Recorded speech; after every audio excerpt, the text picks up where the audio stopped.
آسان لفظوں میں وہ اس نئے طریق کو فکر یا مراقبے کا نام دیتے ہیں۔ اب یہ مراقبہ کیوں کیا جاتا ہے، اس کی کیا ضرورت ہے، کس لیے وہ بیٹھ کر مراقبہ کرتے ہیں اور اس سے ان کو آخر حاصل کیا ہوتا ہے؟ مراقبے کی ضرورت اس لیے محسوس ہوتی ہے کہ کوئی ایسی مشین یا آلہ ایجاد نہیں ہوا جو کسی بندے کو لگا کر یہ بتایا جا سکے کہ who am I اور what am I، کہ میں کیا ہوں۔ اس کے لیے انسان کو خود ہی مشین بننا پڑتا ہے، خود ہی سبجیکٹ بننا پڑتا ہے اور خود ہی جانچنے والا۔ اس میں آپ ہی ڈاکٹر ہیں اور آپ ہی مریض ہیں۔ بہت اچھے لوگ ہوتے ہیں، بڑے ہی پیارے لوگ ہوتے ہیں، لیکن ان سے کچھ ایسی باتیں سرزد ہوتی رہی ہیں کہ وہ حیران ہوتے ہیں کہ میں عبادت گزار بھی ہوں، میں بھلا اچھا آدمی بھی ہوں، لیکن مجھے یہ نہیں معلوم کہ میں ہوں کون، اور پتہ اسے یوں نہیں چل پاتا۔ اس کی وجہ یہ ہے کہ خداوند تعالیٰ نے انسان کے اندر اپنی پھونک ماری ہوئی ہے اور وہ چلی آ رہی ہے۔ اس کو آپ اریز نہیں کر سکتے، اس کو آپ پردہ کھول کر دیکھ نہیں سکتے۔ آپ ایک لفظ یاد رکھیے گا، سیلف یعنی ذات۔ اقبال جسے خودی کہتا ہے۔ خودی کیا ہے؟ اس لفظ خودی کے لیے کئی الفاظ ہیں، لیکن ذات زیادہ آسان اور معنی خیز ہے۔ حضرت علامہ اقبال نے اس لفظ کو بہت استعمال کیا اور اس پر انہوں نے بہت غور بھی کیا۔ اب اس ذات کو جاننے کے لیے جس ذات کے ساتھ بہت سارے خیالات چمٹ جاتے ہیں، جیسے گڑ کی ڈلی کے اوپر مکھیاں آ چمٹتی ہیں یا پرانے زخم پر بھنبھناتی ہوئی مکھیاں آ کر چمٹ جاتی ہیں، خیال آپ کو کنٹرول کرتا ہے، اور وہ ذات، وہ خوبصورت پارس جو آپ کے، میرے اندر، ہم سب کے اندر موجود ہے، وہ کستوری جو ہے وہ چھپی رہتی ہے۔ اس کو تلاش کرنے کے لیے اور اس کی ایک جھلک دیکھنے کے لیے لوگ میڈیٹیٹ یعنی مراقبہ کرتے ہیں۔ کبھی کبھی کسی خوش قسمت کے پاس ایسا طریقہ آ جاتا ہے کہ وہ چند سیکنڈ کے لیے اس خیال کی مکھیوں کے بھنبھناہٹ کو دور کر دیتا ہے اور اس کو وہ نظر آتا ہے، لیکن خیال اتنا ظالم ہے کہ وہ اس خوبصورت، قابل رشک، زرعی چیز کو ہماری نگاہوں کے سامنے آنے نہیں دیتا۔ جب آپ 2، 3، 4 مہینے کے تھے تو اس وقت آپ اپنی ذات کو بہت اچھی طرح سے جانتے تھے۔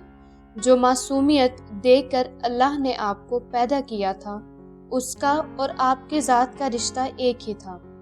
آپ وہ تھے، وہ آپ تھا، ایک چیز تھا۔ 2، پونے 2 سال کی یا کوئی سی بھی مدت مقرر کر لے۔ جب خیال آ کر آپ کو پکڑنے لگا تو پھر ہوا یہ کہ آپ گھر میں بیٹھے تھے، ماں کی گود میں، کسی کی بہن آئی، انہوں نے آ کر کہا کہ اوہو نسرین، یہ جو تمہارا بیٹا ہے یہ تو بالکل بھائی جان جیسا ہے۔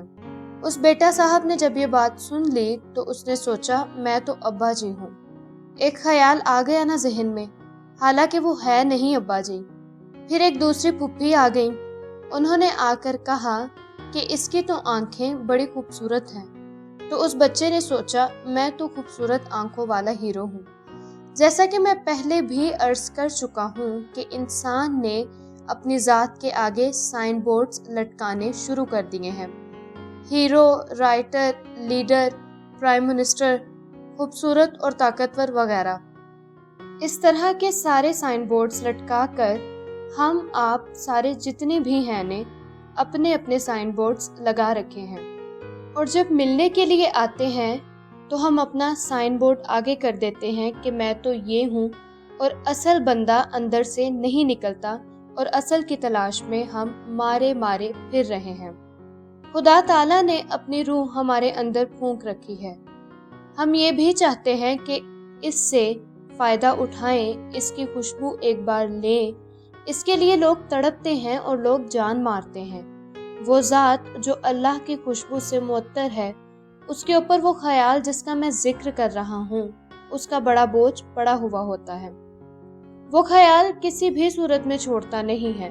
اس خیال کو اس کستوری سے ہٹانے کے لیے مراقبے کی ضرورت محسوس کی جاتی ہے، اس لیے کہ آدمی ذرا ٹھیک ہو، اس کو پتہ چلے کہ وہ کیا ہے۔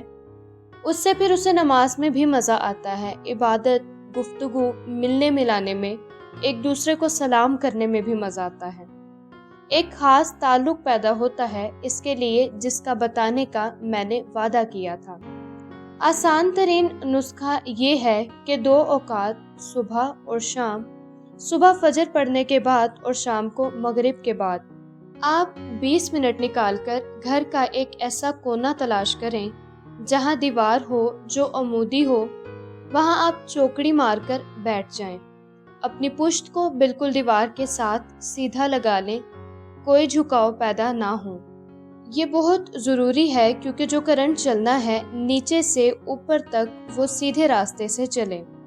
اب ماڈرن زندگی ہے، بہت سے لوگ چوکڑی مار کر نہیں بیٹھتے، انہیں اجازت ہے کہ وہ کرسی پر بیٹھ جائیں، لیکن اس صورت میں پاؤں زمین کے ساتھ لگے رہنے چاہیے اور آپ کو ارتھ ہو کر رہنا چاہیے۔ جب تک آپ ارتھ نہیں ہوں گے اس وقت تک آپ کو مشکل ہوگی۔ پاؤں کے نیچے دری قالین بھی ہو تو کوئی بات نہیں، لیکن زمین ہو تو بہت ہی اچھا ہے۔ چونکہ فقیر لوگ جنگلوں میں ایسا کرتے تھے، وہ ڈائریکٹ ہی زمین کے ساتھ وابستہ ہو جاتے تھے۔ ہماری زندگی ذرا اور طرح کی ہے، جب آپ وہاں بیٹھ جائیں گے تو پھر آپ کو ایک سہارے کی ضرورت ہے جس کو آپ پکڑ کر اس سیڑھی پر چڑھ سکیں جو لگا لی ہے، صرف یہ جھانکنے کے لیے کہ ذات کیا چیز ہے۔ اس کے لیے ہر کسی کے پاس ایک ڈیوائس، ایک آلہ ہے جو سانس ہے، جو ساتھ ہے۔ بیٹھنے کے بعد آپ اپنے سانس کے اوپر ساری توجہ مرکوز کر دیں اور یہ دیکھیں کہ ہر چیز سے دور ہٹ کر جس طرح ایک بلی اپنا شکار پکڑنے کے لیے دیوار پر بیٹھی ہوتی ہے، اپنے شکار یعنی سانس کی طرف دیکھیں کہ یہ جا رہا ہے اور آ رہا ہے۔ اس کام میں کوتاہی یا غلطی یہ ہوتی ہے کہ آدمی سانس کو ضرورت سے زیادہ توجہ کے ساتھ لینے لگ جاتا ہے۔ یہ نہیں کرنا، آپ نے اس کو چھوڑ دینا ہے، بالکل ڈھیلا، صرف یہ محسوس کرنا ہے کہ یہ کس طرح سے آتا اور جاتا ہے۔ مجھے یقین ہے کہ آپ پہلے دن تقریباً 1 سیکنڈ یا 1.5 سیکنڈ تک سانس کے ساتھ چل سکیں گے۔ اس کے بعد خیال آپ کو بھگا کر لے جائے گا، وہ کہے گا کہ یہ بندہ تو اللہ کے ساتھ واصل ہونے لگا ہے، میں نے تو بڑی محنت سے اس کو خیالوں کی دنیا میں رکھا ہے۔ وہ خیال آپ کو کہیں کا کہیں کافی دور تک لے جائے گا۔ جب آپ کو یہ خیال آئے کہ میں تو پھر خیال کے نرگے، گھیرے یا چنگل میں آ گیا، چاہے اسے 20 منٹ بھی گزر چکے ہوں، آپ پھر لوٹیں اور پھر اپنے سانس کے اوپر توجہ مرکوز کریں اور جتنی دیر ہو سکے سانس کو دیکھیں، محسوس کریں۔ لیکن زیادہ کوشش نہیں کرنی، اس میں جنگ و جدل اور جدوجہد نہیں ہے کہ آپ نے کوئی کشتی لڑنی ہے۔ یہ ڈھیلے پن کا ایک کھیل ہے اور اسی معصومیت کو واپس لے کر آنا ہے۔ جب آپ 1 سال کے تھے اور جو آپ کے اندر تھی یا چلنے لگے تھے تو تھی، اس میں بچہ معصومیت کو لینے کے لیے زور تو نہیں لگاتا ہے نا۔ جب یہ پروسیس آپ کرنے لگیں گے تو آپ کا عمل ایسا ہونا چاہیے یا ہو جیسا کہ ٹینس کے کھلاڑی کا ہوتا ہے۔ ٹینس کھیلنے والا یا کھیلنے والی کی زندگی ٹینس کے ساتھ وابستہ ہے۔ آپ یہ کبھی گمان نہیں کر سکتے کہ ٹینس کا کھلاڑی آپ کو ہر حال میں ٹینس کورٹ میں اپنی گیم امپروو کرتا ہی ملے گا۔ اگر غور سے دیکھیں تو ٹینس کا کھلاڑی ہم سے، آپ سے بہت مختلف ہوتا ہے، کیونکہ وہ ہمیشہ ٹینس ہی کھاتا ہے، ٹینس ہی پہنتا ہے، یہی پیتا ہے، ٹینس ہی پہنتا ہے اور ٹینس ہی چلتا ہے۔ یہ اس پر اس قدر حاوی ہو جاتی ہے۔ اس معاملے میں بھی آپ چاہے مراقبے کے اندر ہوں یا باہر نکل آئے ہوں، آپ نے دفتر جانا، منڈی جانا ہے، کام پر جانا ہے، دکان پر جانا ہے، لیکن ٹینس کے کھلاڑی کی طرح آپ کے اندر یہ ایک طلب ہونی چاہیے، دل لگی ہونی چاہیے کہ میں نے ذات کے ساتھ ضرور واصل ہونا ہے۔ یہ سراغ رسانی کا ایک کھیل ہے۔ مثلاً میں اب آپ کے سامنے ہوں، فوت ہو جاؤں گا بکری کی طرح۔ بکری آئی، اس نے بچے دیے، دودھ پیا، ذبح کیا۔ زندگی میں کوئی کام ہی نہیں تو یہ جاندار جو دوسرے جاندار ہیں، ان میں جان ضرور ہے۔